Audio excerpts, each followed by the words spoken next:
Well, look, let's talk to Fleur Hassan-Nahoum right now. She's the former deputy mayor of Jerusalem, and she's now the Israeli Foreign Ministry's special envoy, and has joins us once again.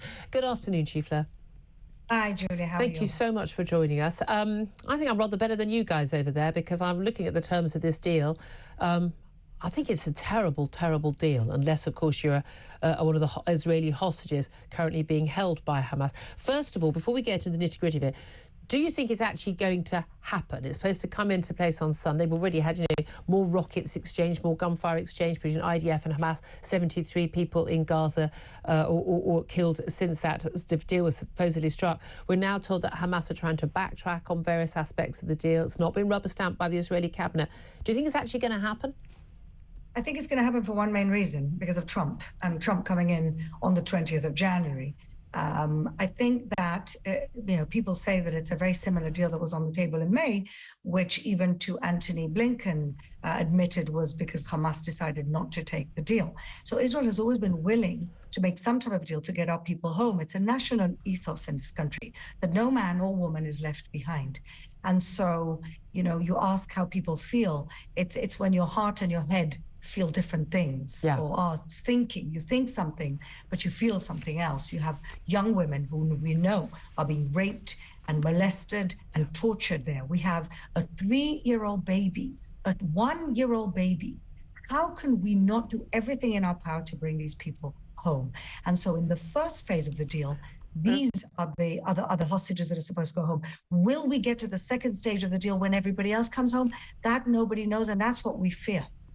I mean, that's the thing, isn't it? We don't even know at this point how many of the hostages are actually alive. What I find extraordinary is having to exchange later in the process bodies of hostages for live prisoners, when we know that a number of those prisoners are Hamas terrorists. It sounds like that Hamas are trying to renege on the deal that we understand, there are obviously third parties who can verify this, that had been agreed, which is that Israel would have a veto on who could actually be released. But we know some of the people who would be released back to Gaza, to the Palestinian territories, are, violent killers, terrorists, people men serving incredibly long sentences.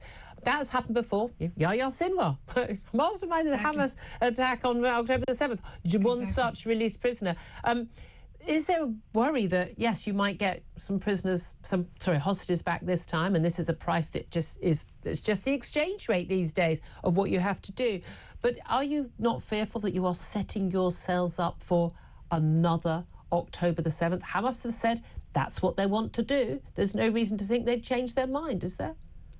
This is actually a national dilemma, Julia. Do you negotiate with hostages to bring every man or woman home? A lot of people feel that the state let them down on October 7th. Where was the army? Where was the police? And therefore, our basic obligation to our citizens is to do everything we can to bring them home. But let me tell you what has changed. And let me tell you why I don't think October 7th would happen again.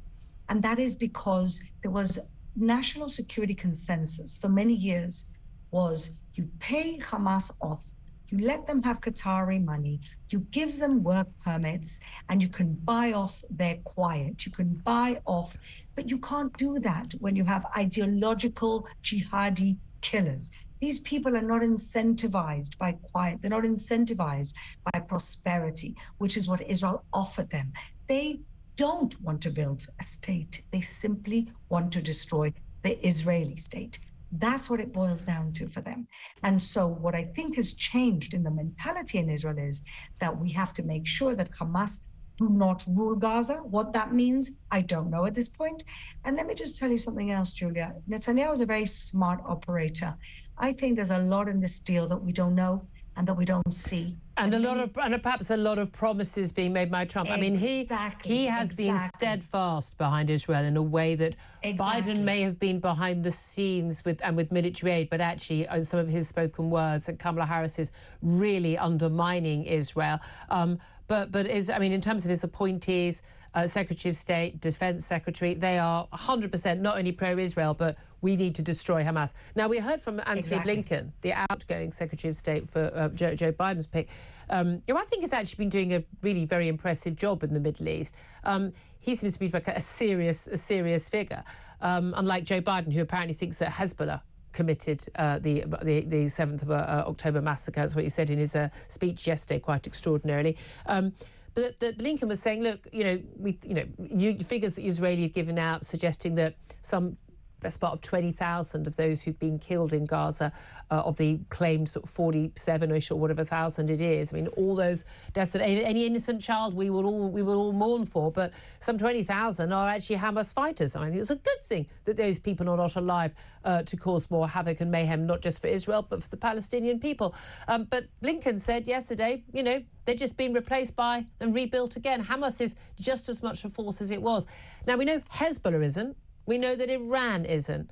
Is that crucially also what's changed, or is Hamas just able to with the aid money and the rebuilding, reconstruction money, they're just able to go in and do exactly the same again, build up their weaponry, build up shore up their support among Palestinians, ready to fight again?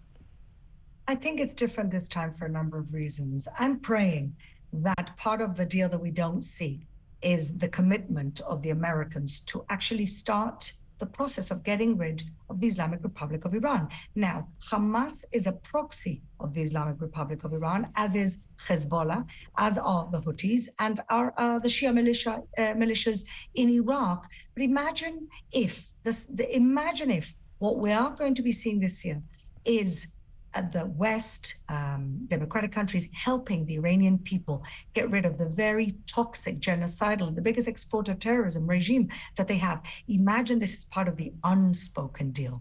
And then we have a completely new reality, not just in Israel, but in the entire Middle East, because Hamas, without the help of the Iranians, are nothing.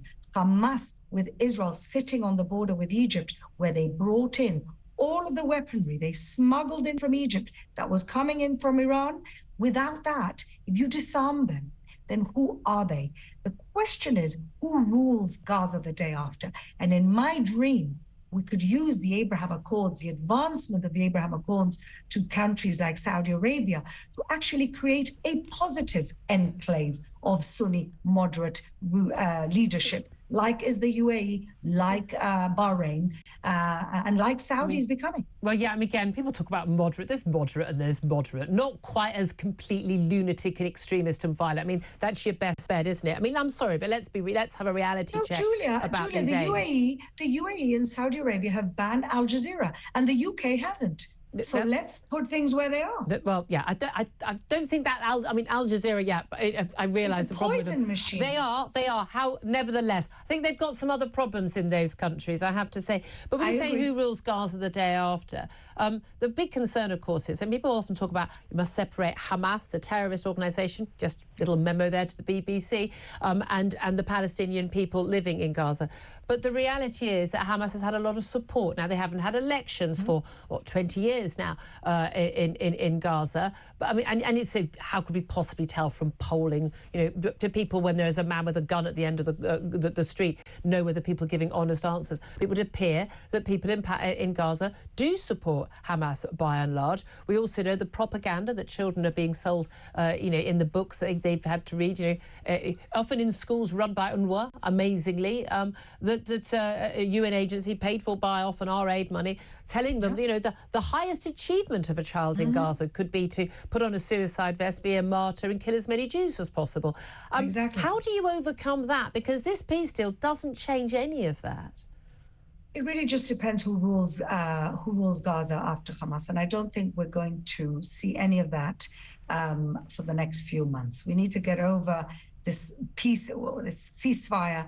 We need to get our hostages home, as many of them as possible. Like you said earlier, we don't even know who's alive and who's dead. They're talking about the first 33, only 23 being alive, and the cruelty of these mind games. And we don't know who's going to be walking through and who's going to be coming in a box. So at the moment, there's still many things up in the air.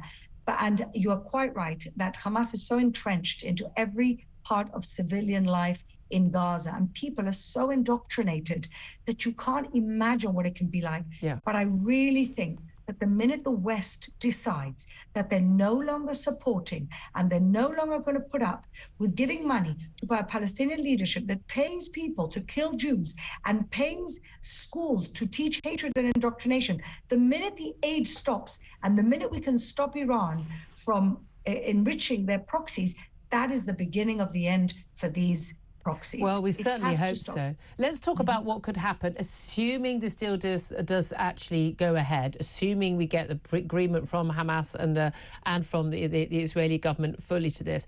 On Sunday, now this is the final day of the Biden administration, the day before the Trump inauguration. You mentioned Trump in your first answer about how him basically saying, sort of hostage deal before I get into office or all hell's going to break out.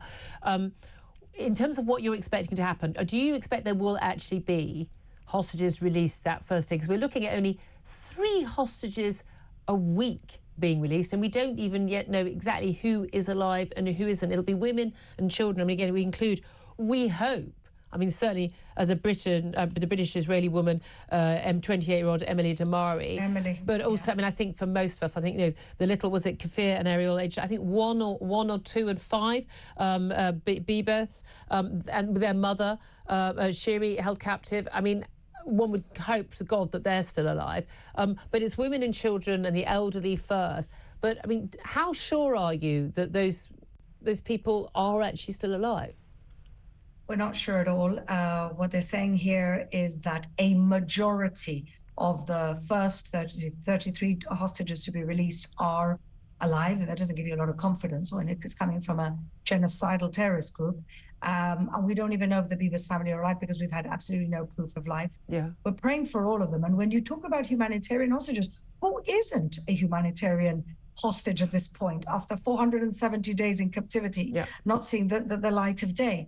And of course, then you have the families who have sons and the younger boys in the supposedly second phase saying, well, who's guaranteeing that my son is coming home? It's heartbreaking, but this is part of this psychological warfare. They're drip feeding us the hostages whilst we have to release murders back into society. And what else what else can a country do? What else can we do? Yeah, look, if it was my family member, I'd say release 1 million prisoners to get my child home. That's what you do as a mom, wouldn't you? But I do worry. Again, we've always said in the West, we don't negotiate with terrorists, we don't pay ransoms. This is effectively a negotiation with terrorists and paying a ransom to get your people home. I completely understand why. My worry is this just prepares the next. They have learned again and again and again, and this building, that not only does taking hostages innocent men, women, children, not only, and the games they've been playing, the videos, the taunting, it's disgusting behaviour from these. I mean, they're animals. Hamas terrorists are animals. But not only have they learned that taking hostages works for them, but like literally what they can get, not only in terms of trying to negotiate and getting what they want, getting their own terrorists out of prison, but also crucially the way they've been able to use innocent civilians in Gaza, innocent hostages as a negotiating tool to win support from, frankly, the useful idiots around the world, the kafir-wearing classes on university campuses, in our media, BBC, and frankly, in our government right now. Julia, starving their own people, preventing their own people, selling at a premium the humanitarian aid the whole world is sending them and that Israel is facilitating.